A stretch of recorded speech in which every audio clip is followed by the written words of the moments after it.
High, this is তুলি and welcome back to my another mini blog. আজকে বেরিয়ে পড়েছিলাম একটা শ্যুটের জন্য অ্যান্ড লোকেশন ছিল পার্ক স্ট্রিট। তো পার্ক স্ট্রিটের স্ট্রিটেই আজকে আমাদের শ্যুটিংটা হওয়ার কথা ছিল।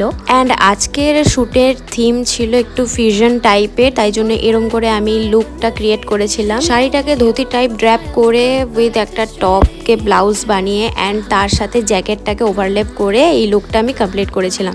আর যাওয়ার সাথে সাথে আমাদের শ্যুট স্টার্ট হয়ে যায় অ্যান্ড রোডের ওপরে আমাদের পুরো শ্যুটটা হয় অ্যান্ড সবাই চারিদিকে দেখতে দেখতে যায় আর যেরকম হয় আর কি। তো রোডে এটা আমার ফার্স্ট টাইম কোনো শ্যুট ছিল, তো ভীষণ ভালো লেগেছিল, মানে ভালো এক্সপিরিয়েন্স ছিল আর কি। মানে যেহেতু আমি ভ্লগ করি সেহেতু আমার রোডে কোনো কিছু ক্যামেরা শ্যুট করতে কোনোদিনই খুব একটা বেশি নার্ভাস লাগতো না। অ্যান্ড তারপর শ্যুট থেকে ডিরেক্ট চলে গেছিলাম পার্ক স্ট্রিট জুডিওতে, শপিং করলাম অ্যান্ড ডিরেক্ট সেটা পরেই বেরিয়ে পড়লাম। খুব হাস্যকর একটা ব্যাপার ছিল। যাই হোক, তারপরে আমরা কিছু খেয়ে নিলাম আর সাথে আজকে তিতাসও ছিল আমার হেল্প করার জন্য। তো দেখা হচ্ছে তোমাদের সাথে নেক্সট ভিডিওতে। বাই।